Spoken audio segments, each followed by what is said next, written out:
राष्ट्रपति पद के लिए यूपीए के उम्मीदवार प्रणब मुखर्जी 26 जून को केंद्रीय वित्त मंत्री के पद से इस्तीफा देंगे। प्रणब मुखर्जी ने आज पश्चिम बंगाल के वीरभूम में खुद ही ये ऐलान किया।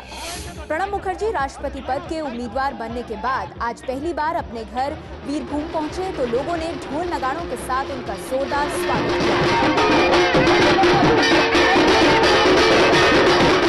अपने घर में हुए स्वागत से गदगद प्रणब मुखर्जी ने सबसे पहले उन दलों को धन्यवाद दिया जो राष्ट्रपति चुनाव में उनका समर्थन कर रहे हैं। इसी के बाद उन्होंने ये भी साफ कर दिया कि वो इसी 26 जून को केंद्रीय मंत्री का पद और दलीय राजनीति हमेशा के लिए छोड़ देंगे।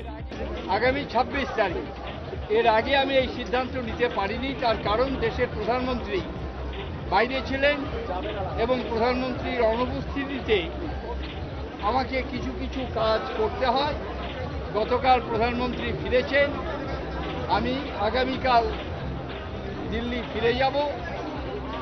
26 তারিখে আমি অর্থমন্ত্রীর পদ থেকে অব্যাহতি চেয়ে চিঠি দেব এবং তারপর নির্বাচনী প্রচারে যাব।